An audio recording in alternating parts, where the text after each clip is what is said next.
کردار ادا کیا، جیسا دور تھا ویسی محنت کی۔ شیخ الحدیث نور اللہ مرقدہ وعلقہ مرادی بابو نے لکھا ہے کہ جب تعاون پھوٹا ہندوستان میں تو اولاد بچے اپنے ماں باپ کے مطلب باپ کی لاش کے قریب نہیں جاتے تھے، اور کہتے ہیں کہ ہمارا صبح سے لے کے شام تک یہی کام تھا کہ میتوں کو غسل دینا، ان کو کفن پہنانا اور ان کو اوپر جنازہ پڑھنا اور ان کی تدفین کرنا۔ نہیں، علماء کا ہی جگرا ہوتا ہے۔ ابھی ہم نے تو اپنے آنکھوں سے دیکھا جب یہ کرونا کا جب آغاز ہوا، کیسا خوف و ہراس تھا۔ توبہ توبہ توبہ۔ وہی فَأَذَاقَهَا اللَّهُ لِبَاسَ الْجُوعِ وَالْخَوْفِ، سر سے لے کے پیر تک جو ہے نا جیسے چادر چڑھا دی ہو خوف کی۔ یعنی تابوت میں میت آئی اور ایمبولنس میں رکھی ہوئی ہے، بچوں نے باہر ہی کھڑے ہو کر جنازہ پڑھا اور ان سے کہہ دیا کہ دفنا دیجئے گا، والد کا جنازہ ہے۔ ایسے کئی واقعات ہوئے۔ یعنی باپ کا کرونا کے وہ جو بہت زیادہ دورہ تھا، اس میں یہ جی کرونا میں باپ انتقال کر گیا، اب اس کے قریب کوئی نہیں جا رہا۔ ایسی صورتحال میں آپ کے کراچی کے ہی علماء سے آغاز ہوا کہ جی ہم غسل دیں گے، ہم تیار ہیں۔ علماء آگے بڑھے کہ ان کے بیوی بچے نہیں ہیں گھر میں، ان کو کرونا نہیں لگتا۔ تو بات کہیں سے کہیں چلی گئی۔ علماء نے اپنے دور میں ہر دور میں اپنا اپنا کردار ادا کیا، اس کو کسی نے یاد رکھا نہ رکھا اس سے کوئی غرض نہیں۔ جو انبیاء اکرام علیہ السلام نے اپنی قوم سے کہا تھا ان اجری الا علی اللہ، علماء بھی کیونکہ یہ وارثین انبیاء ہوتے ہیں نا، العلماء ورثۃ الانبیاء، ان اجری الا علی اللہ، علماء بھی یہی کہتے ہیں۔ لیکن اللہ جل شانہ جزائے خیر عطا فرمائے کہ ان علماء نے اس دور میں جبکہ ہر طرف دنیا کی چمک دمک ہے اور جو زیادہ انگریزی پڑھ گیا یا دنیاوی تعلیم حاصل کر گیا وہ زیادہ ترقی کر جائے گا، اس دور میں بھی بوریا پہ بیٹھ کر ہر عمر کے لوگوں کی تعلیم کا انتظام کیا۔ اللہ تعالیٰ ان کو جزائے خیر عطا فرمائے۔ اب یہ کتنا ضروری ہے،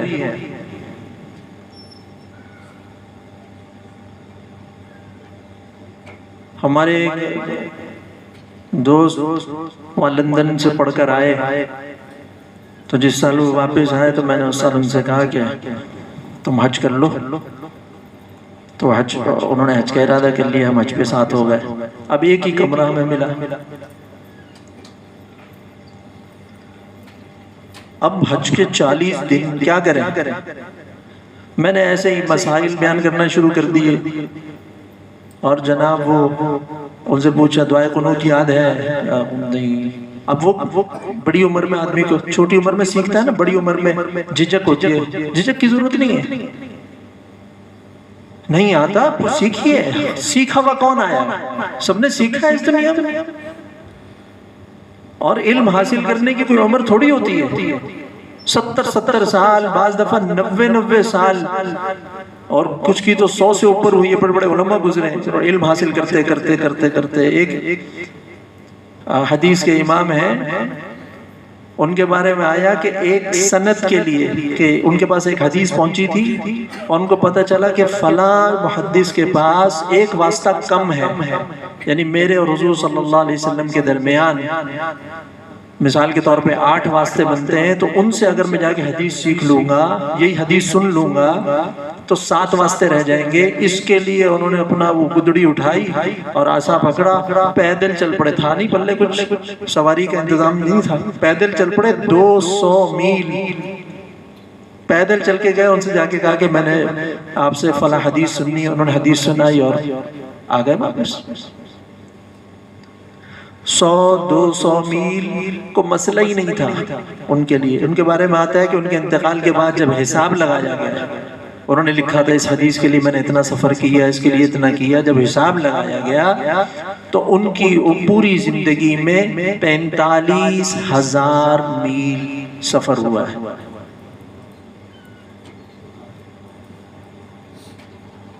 عمر تھوڑی ہے کوئی. اور یہ تو پھر انہی کے قدم چلے اور انہوں نے محنتیں کی تو یہ سارا کا سارا احادیث کا، فقہ کا، قرآن کریم، یہ سب کچھ محفوظ ہو کر ہمارے پاس آ گیا. تو کوئی عمر نہیں ہوتی سیکھنے کی. تو میں نے کہا دعائے قنوت سکھا دی، جنازہ بھی نہیں. اب جب ان کو تھا کہ نہیں آتا تو نہیں آتا بس، تو یاد کرایا جنازے کی اور جو ضروری چیزیں ہیں وہ سیکھی. واپس آئے حج سے جب ہم تو 15-20 دن ہی گزرے ہوں گے. ان کا فون آیا کہ والدہ کی طبیعت ٹھیک نہیں ہے، اور تھوڑی ہی دیر کے بعد فون آیا کہ میں ہسپتال لے کے پہنچا ہوں. انہوں نے تصدیق کر دی کہ ان کا انتقال ہو گیا. تعزیتی جملے کہے، انا للہ پڑھی، اور جنازے میں ہم شریک ہوئے اور قبرستان تدفین میں بھی گیا. وہاں سے واپسی پہ میں نے اس سے کہا، میں نے کہا کہ بہت سارے لوگ تعزیت کرنے آئیں گے، آپ کو بہت سارے تسلیاں دیں گے، صبر کرو، اللہ آپ کو صبر عطا کرے، صبر کرو، ہر کوئی یہ کہے گا. میں تمہیں یہ نہیں کہوں گا. بات یہ ہے کہ کسی کے کہے پہ صبر آتا نہیں. میری والدہ کا بھی انتقال ہوا، میں نے کہا کسی کے کہے پہ صبر آتا نہیں، اللہ ہی عطا فرماتے ہیں. کسی کے کہے پہ تمہیں صبر آئے گا. وہ گلے لگ گیا. وہ مجھے کہنے لگا جو بات میں آپ کو بتانے چاہتا ہوں. کہنے لگا آپ کا مجھ پر احسان ہے کہ مجھے آپ نے نماز جنازہ یاد کرا دی تھی، ورنہ مجھے ساری زندگی اس بات کا ملال رہتا ہے کہ جس ماں نے مجھے پالا پوسا، اتنے چاؤ سے پڑھایا لکھایا، باپ کا میرا انتقال پہلے ہو چکا تھا، یتیمی میں مجھے پالا، کن حالات میں لندن تک میں تعلیم حاصل کر کے آیا اور آج اس مقام پہ پہنچا. اور جب میری ماں کا انتقال ہوا تو میں اس کی جو مذہبی آخری رسومات ہوتی ہیں وہ بھی ٹھیک سے ادا نہیں. میں بھی پیچھے کھڑا ہوتا، جیسے پہلے جنازہ پڑھتے تھے اللہ اکبر، امام نے کہا اللہ اکبر اللہ اکبر اللہ اکبر، چھٹی. کہہ رہے کہ مجھے اس بات کی تسلی ہے کہ کم از کم میں نے اپنی والدہ کا جنازہ پڑھا ہے. ان کے لیے جو دعا ہے، جو مسنون طریقہ ہے، اس طریقے سے میں نے ان کے لیے دعا مانگی ہے بس. کیا یہ فکر کی بات نہیں ہے کسی ایک بیٹے کے لیے کہ اس کے باپ کی میت سامنے رکھی ہو اور اسے اپنے والد کو غسل دینے کا طریقہ نہ آتا ہو، مسجد کے مولوی صاحب کو بلا کر لایا کہ میرے والد صاحب کو آپ غسل دے دیجیے؟ یہ حق کس کا تھا؟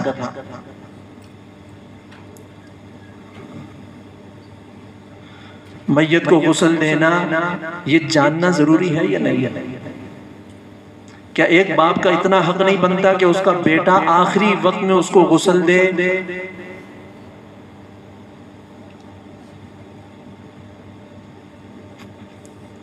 اب پتہ چلتا ہے کہ بھئی ضروری ہے یا نہیں. عارضی زندگی کے لیے علم حاصل کرنا، دنیاوی تعلیم حاصل کرنا اتنی ضروری ہے کہ اس کے لیے وقت، مال، صلاحیت سب کچھ تج دیں. جو ہمیشہ ہمیشہ کی زندگی ہے اس کے لیے. اور یہ بات العلماء ورثۃ الانبیاء، علماء انبیاء کے وارث ہیں. بھئی جس کے پاس جتنا علم ہوگا اتنی اس کی وراثت ہے.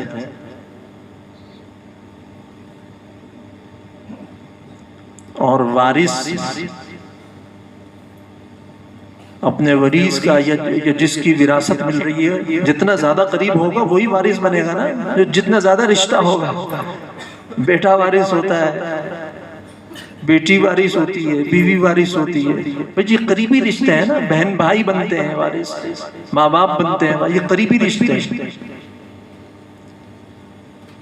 تو انبیاء اکرام علیہم السلام کے جتنا زیادہ اس کا وراثت کا حصہ ہوگا، اس کا مطلب اتنا زیادہ قرب ہے اس کو.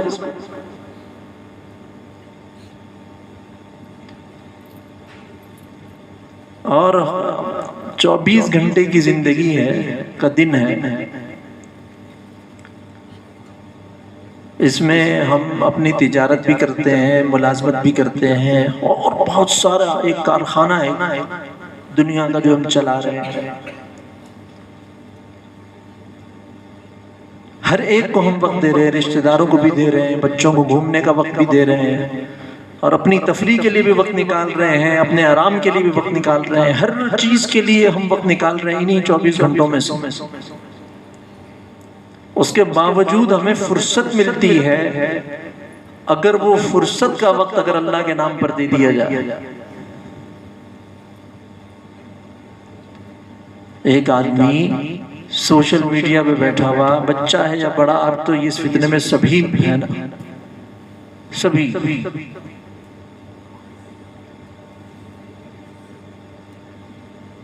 اس میں پتہ ہی نہیں چلا کہ 1 گھنٹہ گزر گیا، 2 گھنٹہ گزر گیا.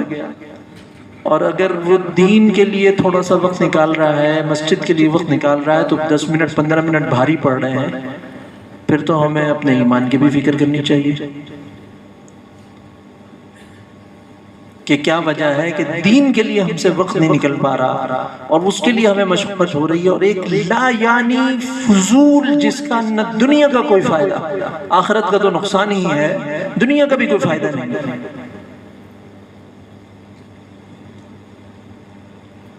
یہ بات آپ حضرات نے سنی ہوگی روایت کے، ایک دین کا ایک مسئلہ سمجھ لینا، سیکھ لینا 100 رکعت نفل نماز پڑھنے سے بہتر ہے. اب 100 رکعت نفل نماز تو کون پڑھے؟ اس دور میں تو بہت مشکل کام ہے ایک آدمی ایک دن میں 100 نفل نماز پڑھے.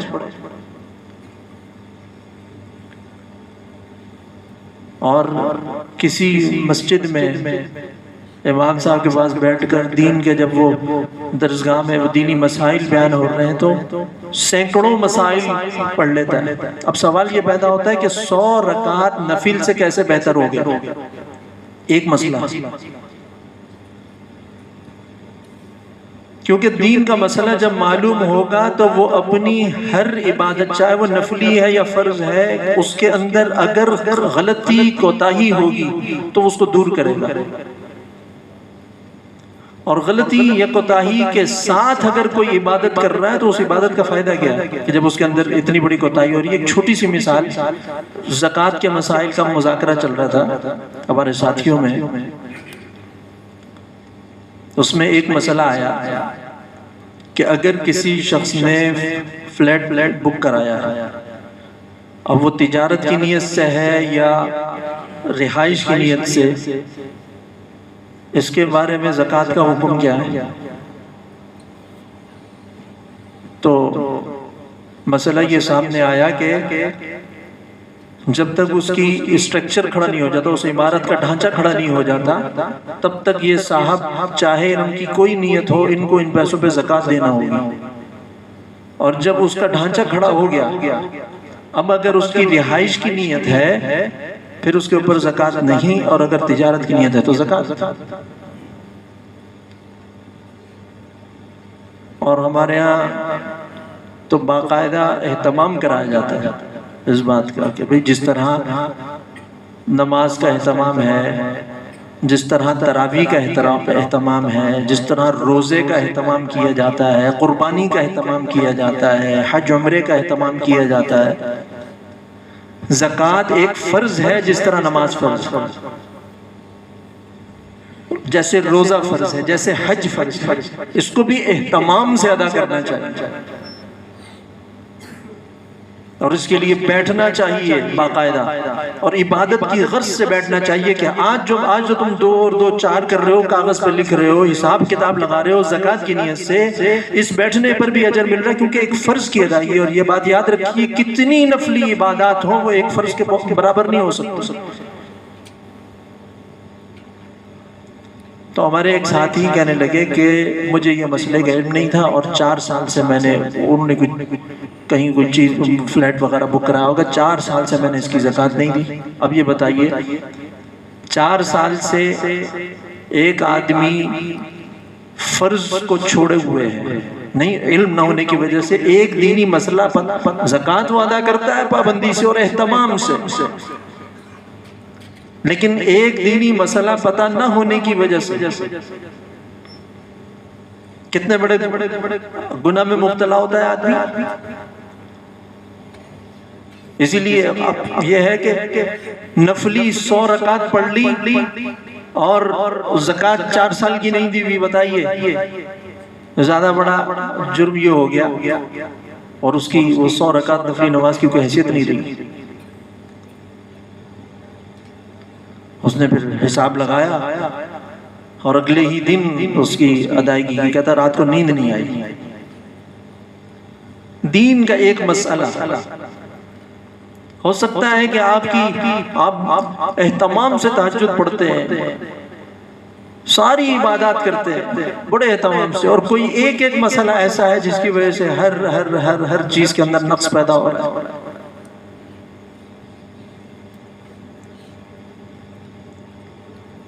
اور پوچھ بھی یہ نہیں ہوگی کہ تم ڈاکٹر بنے، انجینئر بنے، تم سائنسدان بنے نہیں بنے، پوچھ یہ ہوگی کہ یہ 5 چیزیں لے کر آئے عبادات میں، معاملات اور معاشرت الگ ہے، وہ بھی سارا دین ہی سے سیکھنا ہوگا۔ بھائی مجھے تجارت کیسے کرنی ہے یہ بھی دین ہی سکھائے گا نا۔ وہ حدیث شریف میں کیا آتا ہے، الدنیا ملعونۃ ملعون ما فیہا، اللہ کی رحمت، لعنت کا کیا ترجمہ کرے، اللہ کی رحمت سے دوری، دنیا اللہ کی رحمت سے دور ہے، اور ہر وہ چیز جو دنیا میں ہے وہ ملعون ہے۔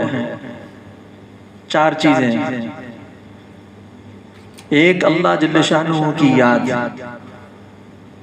دوسری جو اللہ کی یاد سے قریب کر دے، جو اس سے ملا دے، اس کا سبب بن جائے، سواری بھی اس کے لیے اب یہ رحمت بن گئی اور لعنت سے نکل گئی اگر یہ مسجد کی طرف جا رہا ہے، عبادت کے لیے جا رہا ہے۔ گھر میں اس نے اگر عبادت کا انتظام کر لیا، جی میرے لیے رات کو نماز پڑھنے کے لیے اللہ نے گھر کا انتظام کر دیا، یہ گھر اس کے لیے رحمت بن گیا۔ اور تیسرا علم، صاحب علم، اور چوتھا علم سیکھنے والا۔ یہ 4 چیزیں ہیں جس کا استثناء ہے، باقی ہر چیز مردود ہے، اللہ کی نظر میں ملعون ہے۔ اور حق تعالی شانہ جس کے ساتھ خیر کا ارادہ فرما لیتے ہیں،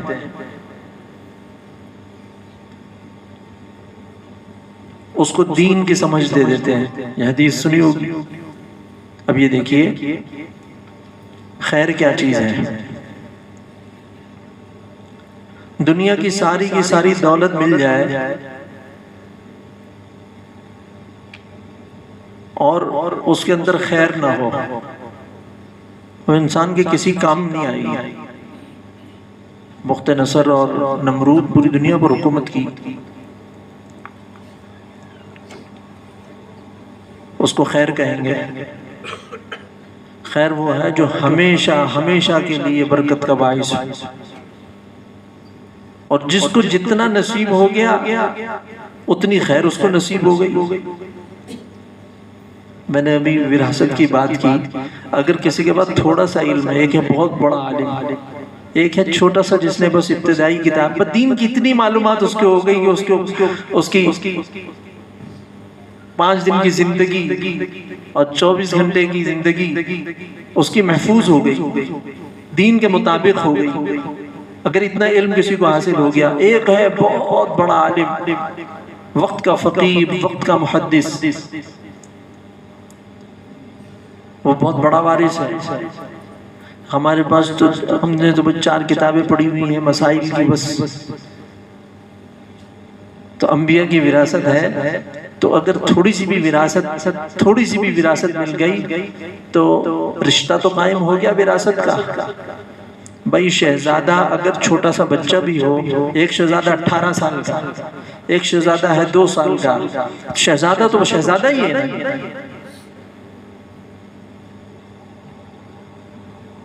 شہزادہ تو شہزادہ رہے گا، 18 سال کا ہو یا 2 سال کا ہو، کبھی بھی اس کو تخت پہ بٹھایا جا سکتا ہے۔ کبھی بھی اللہ جل شانہ آپ سے کسی ایک آدمی نے کے لیے آپ ہدایت کا سبب بن گئے، ایک آدمی نے دین سیکھا، اپنے بچے کو سکھایا، یہ مر جانے کے بعد اس کا بچہ جو بھی عمل کرے گا، جو بھی نیکی کرے گا، یہ اس کے والد کو قبر میں پہنچ رہا ہے۔ یعنی استنجا خانے جاتے ہوئے، اب استنجا قضاء حاجت کے لیے جا رہا ہے، استنجا میں داخل ہوتے ہوئے اور استنجر سے باہر نکلتے ہوئے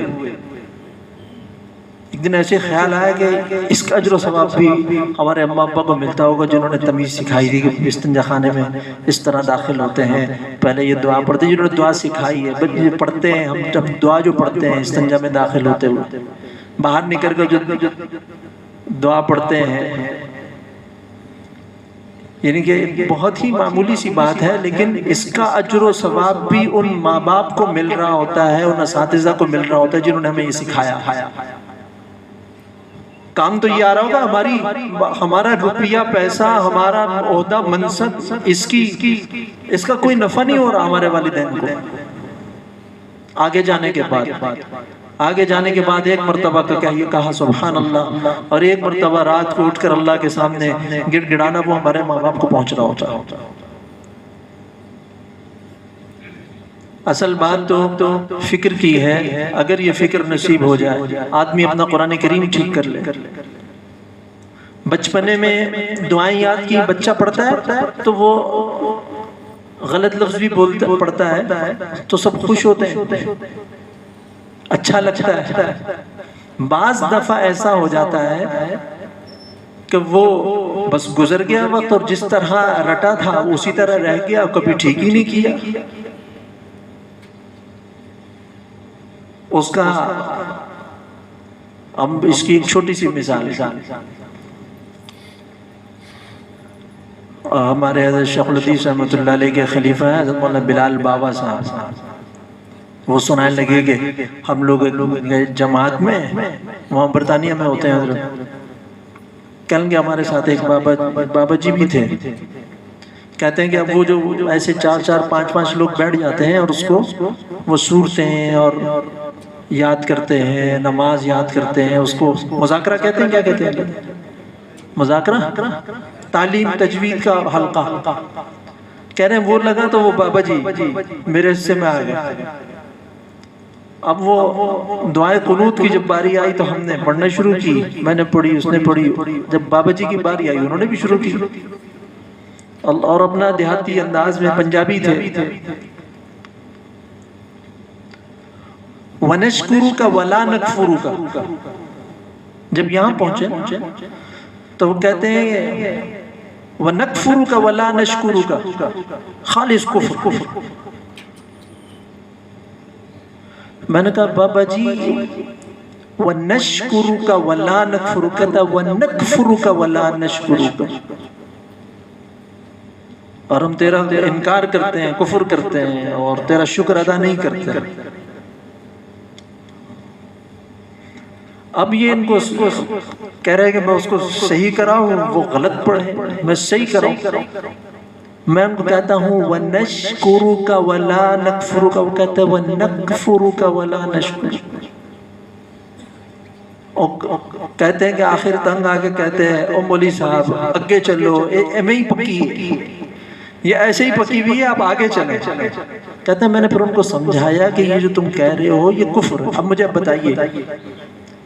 اور بابا جی کی عمر کم سے کم تو 65 سال ہوگی، اور 65 سال انہوں نے جو وتر کی نماز پڑھی ہے اس میں کھڑے ہو کر کہا ہے کہ ہم تیرا کفر کرتے ہیں اور تیرا شکر نہیں بجا لا سکتے۔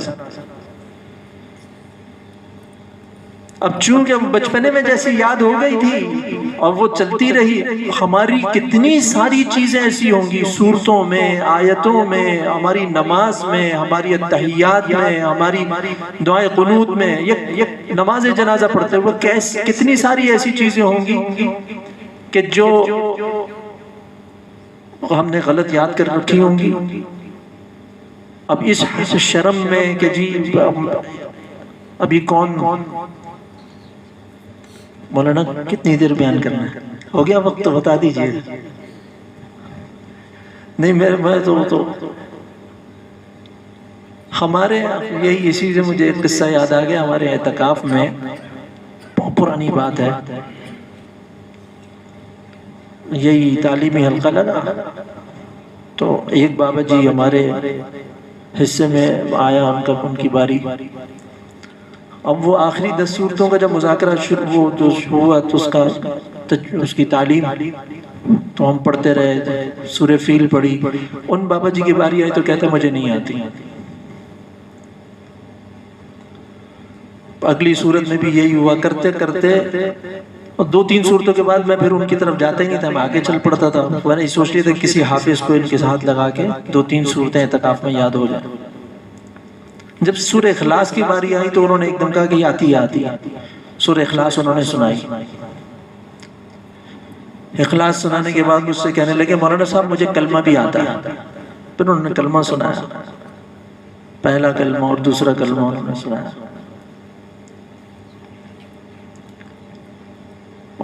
بڑی عمر کے تھے، سفید ریش تھے۔ 21ویں شب کے بیان میں یہ بات ہوئی تھی کہ بھئی اعتکاف میں کوئی لغو فضول بات، بس اپنے اعمال میں لگیں، لغویات بہت ہوگی تو یہ باتیں ہوئی۔ اور یہ 21ویں روزے کو یہ واقعہ ہوا۔ 26ویں شب تھی، جفت رات تھی، میں بیٹھا ہوا تھا، میرے ساتھ 2-4 لوگ بیٹھے ہوئے تھے، ایسی بات چیت چل رہی تھی۔ تو وہی بابا جی، ان کا میں بہت زیادہ خیال رکھنے لگا۔ وہ ایسے چل کے جاتے ہیں، میری طرف دیکھتے ہیں، پھر ادھر چل کے جاتے ہیں۔ 4-5 انہوں نے چکر لگائے اور ایسے جیسے مجھ سے کوئی بات کرنا چاہتے تو میں اٹھ کے ان کے پاس چلا گیا۔ میں نے کہا آپ نے کوئی بات کرنی ہے تو دھاڑے مار مار کے رونے لگ گیا، کہتا ہے میرا اعتکاف ٹوٹ گیا۔ میں نے کہا اوہ کیا ہوا؟ وہ آپ حضرات کو شاید یاد ہو، 15-17 سال پرانی بات ہے، 15 سال تو ہو گئے ہوں گے۔ آخری عشرہ تھا رمضان کا، وہ اسرائیل نے فلوجہ پہ بمباری کی تھی، وہ خطرناک، یہ اس رمضان کی بات ہے۔ کہنے لگا میرا اعتکاف ٹوٹ گیا۔ میں نے کہا کیا ہوا؟ کہنے لگا وہ 2 لوگ بیٹھے ہوئے تھے تو میں نے وہ آپس میں بات کر رہے تھے کہ جو ہے نا فلوجہ میں بمباری ہوئی ہے اور اتنے مسلمان شہید ہو گئے ہیں، تو میں نے کہا کہ بڑا ظلم کیا۔ کہتے پھر ایک دم مجھے یاد آیا میں تو اعتکاف میں ہوں، میں نے دنیا کی بات نہیں کرنی، تو میں اٹھ کے آ گیا۔ یہ کہہ کے وہ زارو قطار رونے لگ گئے۔ میں سر پکڑ لیا، میں نے کہا کہ آج 26ویں شب ہے، اب تک اس نے کوئی بات نہیں کی کسی سے، کہنے کو اس کو نماز نہیں آتی، اس کو 2 کلمے آتے ہیں، ہر نماز کی ایک فاتحہ آتی ہے، قل هو اللہ شریف آتی ہے، ہر رکعت میں یہی پڑھتا ہے کہنے کو۔ یوں کہ مجھے ایسا لگا جیسے مجھے چکر آ رہا ہے۔ قیامت کے دن ایسے ہوں گے بہت سارے لوگ جو سچے ہوں گے، جو سیکھنا چاہتے ہوں گے، وہ بڑوں سے آگے نکل جائیں گے، لیکن سچائی ہوگی تو صحیح، نہ طلب ہوگی تو صحیح۔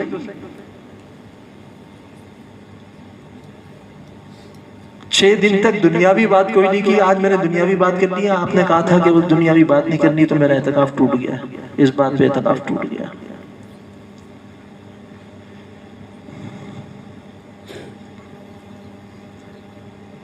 اس نے بس اتنا سیکھا تھا کہ اللہ کے گھر میں لغو بات نہیں کرنی،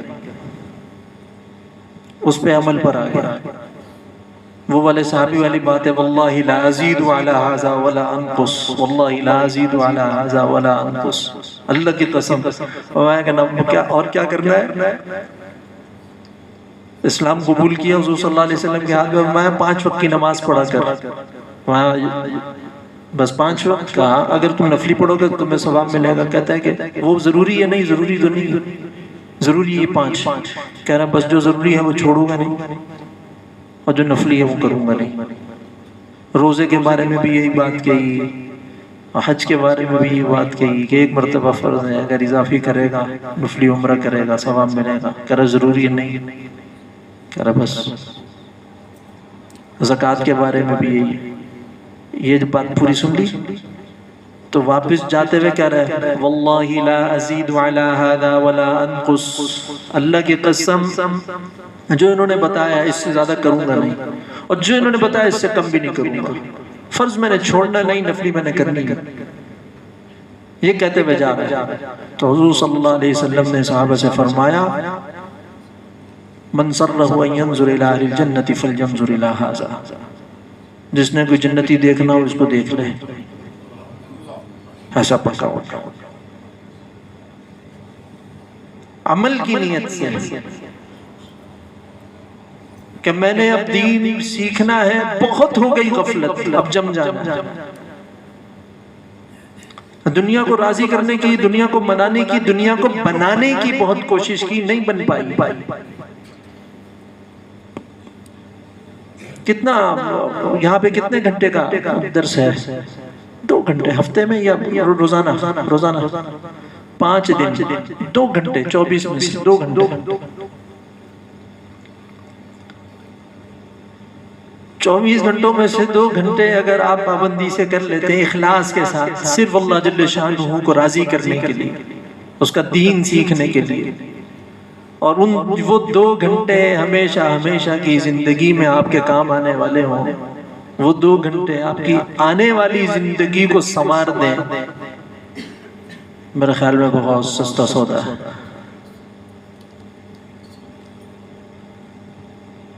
اللہ تعالیٰ جزائے خیر عطا فرمائے ہمارے والدین کو، جنہوں نے ہمیشہ اسکولوں کی کالجوں کی شکل نہیں دکھائی،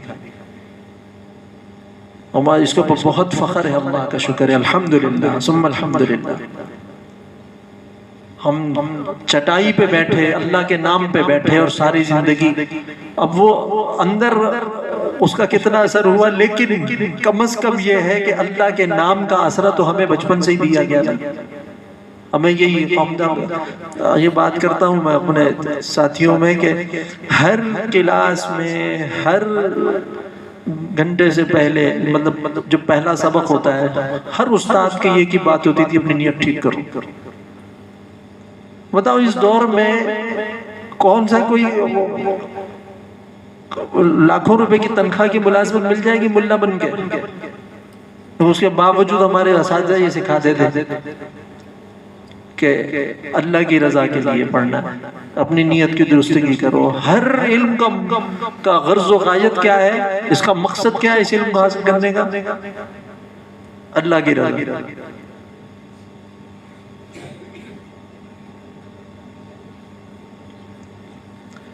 ہمارے حضرت والی صاحب نور اللہ مرقدہ وعلی اللہ مراتبہ سنایا کرتے تھے،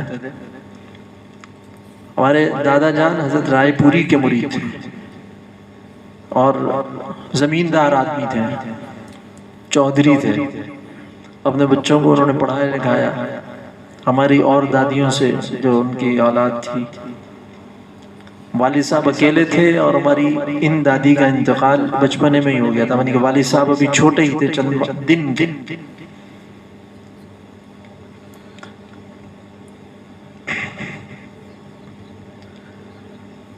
تو والد صاحب کو دینی تعلیم کی طرف، باقیوں کو انگریزی وغیرہ پڑھائی، اور جن کو انگریزی پڑھائی تھی وہ ان کا ضمن عرض کر دوں ملتان میں ہوتے تھے، وہ چچا سے بہت بڑی پوسٹ پر تھے، سرکاری ملازم تھے۔ 14 سال تک اعتکاف آ کر حضرت والی صاحب کے پاس کیا انہوں نے، 14 سال تک یعنی اعتکاف کرنے کا مطلب یہ ہے کہ اپنی عید اپنے بچوں کے ساتھ نہیں. اعتکاف کے بعد یا تو عید والے دن ان کا سفر ہوتا تھا یا چاند رات کو ان کا سفر ہوتا تھا اور ان کی عید سفر میں گزرتی تھی. سوتیلا بھائی ہے لیکن اعتکاف آ کے ان کے پاس کہتے ہیں ہمیں بہت آخر میں پتہ چلا کہ یہ سوتیلے بھائی. تو حضرت والی صاحب فرماتے ہیں کہ ہم مسجد میں رہتے تھے اس وقت مدارس ایسے خالی ہوا کرتے تھے تو کئی طلباء ہوتے تھے اور اس بستی میں گاؤں میں گھر بندے ہوئے تھے کہ اس گھر سے ایک روٹی آئے گی اس گھر سے 2 روٹیاں آئیں گی. تو 2 یا 3 طالب علم چلے آتے تھے. ایک کے پاس تھیلا ہوتا تھا اور ایک کے سر پہ ہوتا تھا پتیلا. تو جتنی روٹیاں جس گھر سے بندھی ہوئی ہیں کسی کے گھر سے 1 روٹی کسی کے یہاں سے 2 اور وہ ایک چمچہ وہ جو ہوتا بڑا سالن کا وہ 1 نکلے گا یا 2 نکلے گا. جس ہم نے باندھے ہوئے تھے کہتے ہیں یہ ہم بھرتے ہوئے لاتے تھے. اب کسی کے دال پکی ہوئی ہے کسی کے سبزی ہے کسی کا گوشت ہے کسی کا کیا ہے وہ سب اس میں اور سب ہم سب اسی طرح سارا جمع ہو جاتے سب طلبہ کھاتے تھے جمع کر کے. اور طلبہ کی ڈیوٹی تھی کہ آج یہ جائے گا آج یہ جائے گا. یہ آسان کام نہیں ہے. ایک چودھری کا بچہ اس کے لیے آسان کام نہیں تھا. یہ ہمارے دادا جان رحمت اللہ علیہ ان سے ان کے دوستوں نے کہا کہ تم یہ صدقے کے ٹکڑوں پہ یہ ساری زندگی پلے گا پھر. تو وہ حضرت رائے پوری کے مرید تھے. حضرت رائے پوری بہت بڑے آدمی تھے. ہمارے شیخ رحمۃ اللہ فرماتے ہیں ہمارے ایک کمرے کی ہمارے حجرے کی ایک کھڑکی رائے پور کی طرف کھلتی ہے ایک مدینہ کی طرف کھلتی ہے. اور یہ حضرت بھائی عبد الوہاب صاحب رحمۃ اللہ علیہ کے شیخ تھے حضرت رائے پوری. چلیے اب ضمن ایک قصہ اور آ گیا بیچ میں. مفتی مقبول صاحب تھے گلاسگو میں ہوتے تھے. یورپ کے امیر تھے ختم نبوت کے.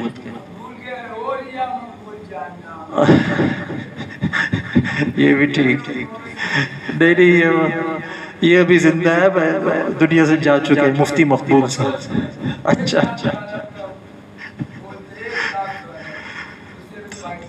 تو حضرت مفتی مقبول صاحب یہ جامعہ رشیدیہ ساہیوال میں پڑھاتے تھے. حضرت والی صاحب کے ساتھی تھے.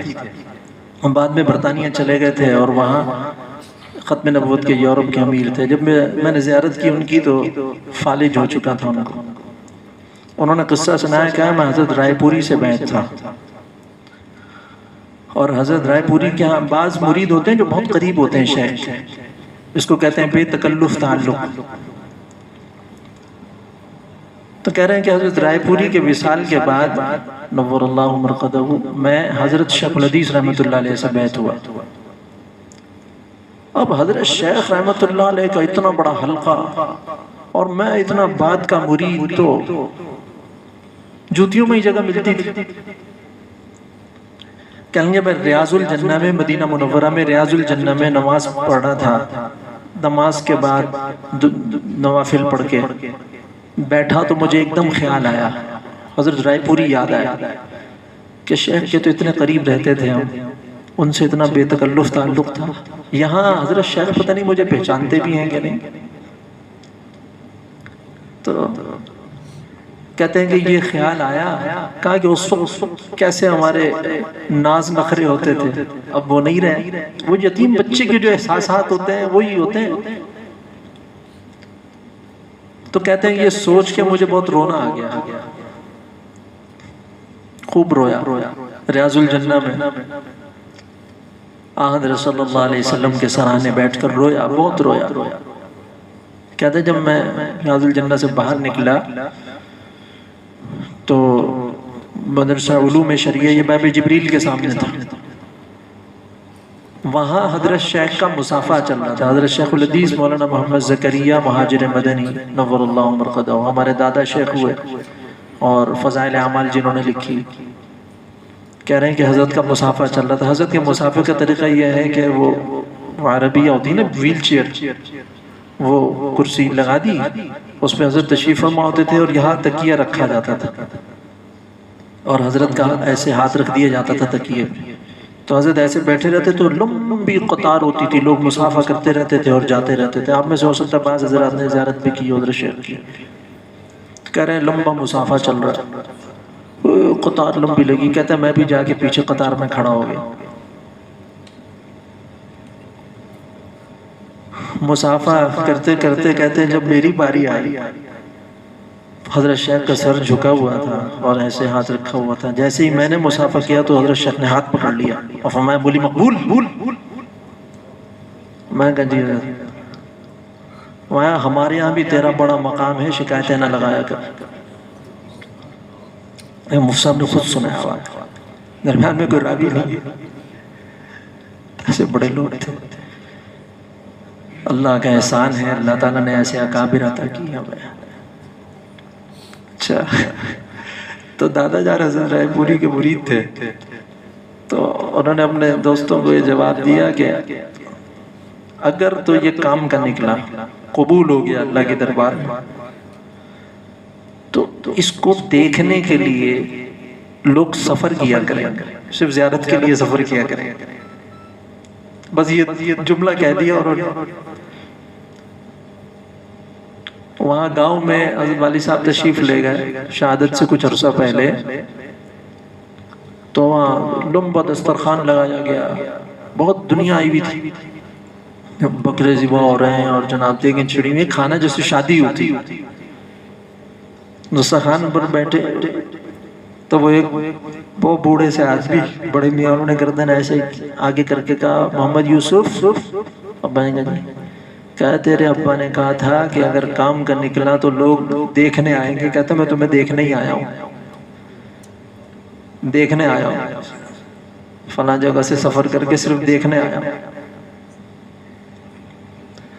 یہ علم کی وجہ سے اللہ جل شانہ نے عزت عطا فرمائی اور حقیقت ہے۔ آپ حضرات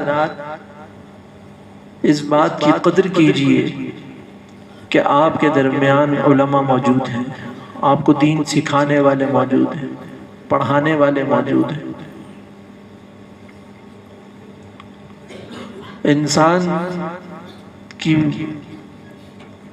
اندر مسئلہ یہ ہے کہ نعمت کے ہوتے ہوئے نعمت کی قدر نہیں کر پاتا،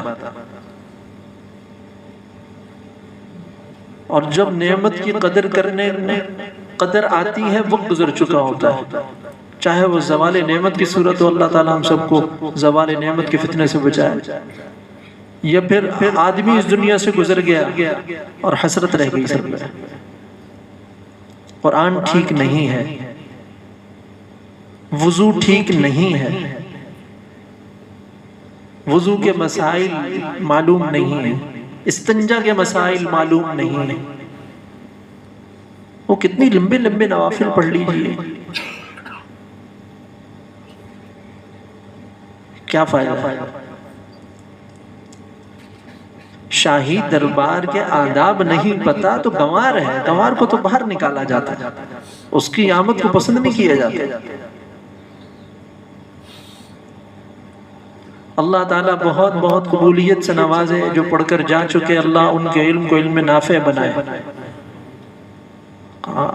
علم نافع۔ حضور صلی اللہ علیہ وسلم نے جن چیزوں کے شر سے پناہ چاہی اس میں ایک ہے وَمِنْ عِلْمٍ لَا يَنْفَعْ، ایسا علم جس کا نفع نہ ہو، نقصان دے، مطلب ایسی خطرناک چیز ہے، ایسی خطرناک چیز ہے کہ حضور صلی اللہ علیہ وسلم اس کے شر سے اللہ کی پناہ مانگ رہے ہیں۔ علم ایسا علم جو غیر نافع ہو، جس کا نفع نہ ہو، یہ سوشل میڈیا علم غیر نافع،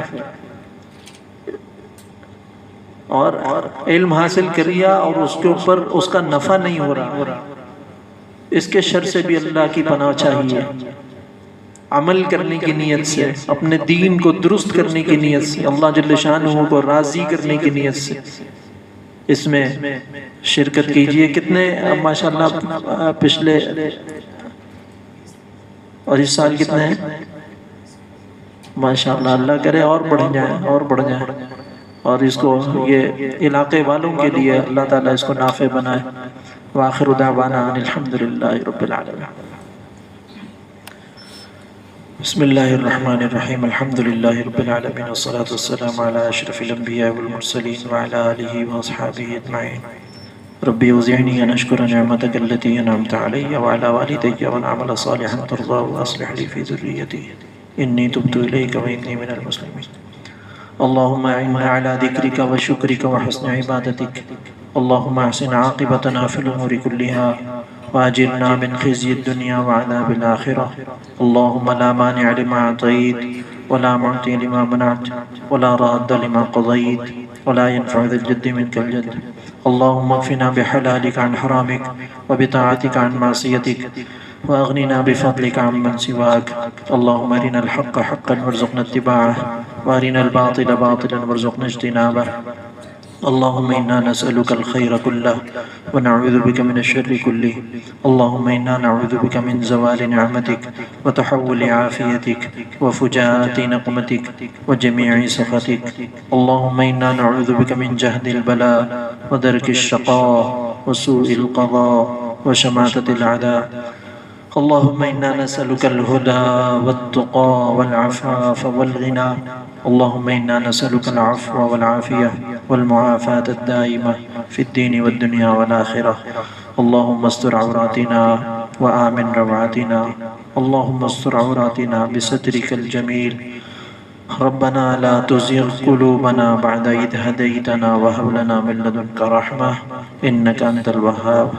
یا اللہ ہمارے گناہوں کو معاف فرما، اپنی رضا، اپنا تعلق اور اپنی محبت نصیب فرما، یا اللہ اس مسجد کو آباد فرما، یا اللہ لوگوں کے سجدوں سے آباد فرما، مقبول سجدوں سے آباد فرما اور تا قیامت آباد فرما، یا اللہ اس مسجد کو یا اللہ علم و عمل کا گہوارہ بنا دے، مرکز بنا دے، یا اللہ یہاں آنے والوں کو یا اللہ خیر عطا فرما، روحانی ترقی عطا فرما اور علم نافع عطا فرما، دین اور دنیا اور آخرت میں عافیتیں عطا فرما، دین دنیا اور آخرت سنوار دے، یا اللہ یہاں پڑھانے والوں کو اپنے خزانے سے اپنی شان کے مطابق جزائے خیر عطا فرما، اور یا اللہ یہاں پڑھنے والوں کو کہ فرد فرد کو قبول فرما، ایک ایک فرد کو قبول فرما، اللہ کسی ایک کو بھی محروم نہ رکھنا، اللہ کسی ایک کو بھی محروم نہ رکھنا، اللہ کسی ایک کو بھی محروم نہ رکھنا، یا اللہ ہم سب کو اپنے محبوب اور مقبول بندوں میں شامل فرما، یا اللہ ہماری بدعملیوں کی وجہ سے ہمیں اپنے در سے دودکار مت دینا، یا اللہ ہمیں اپنی ذات عالی کے ساتھ وابستہ فرما، یا اللہ اپنی ذات عالی کی سچی محبت نصیب فرما، حضور صلی اللہ علیہ وسلم کی سنتوں کا اتباع نصیب فرما، ایک ایک سنت جان کر سیکھ کر عمل کرنے کی توفیق عطا فرما، سبحان ربک رب العزت عما یصفون وسلام علی المرسلین والحمد للہ۔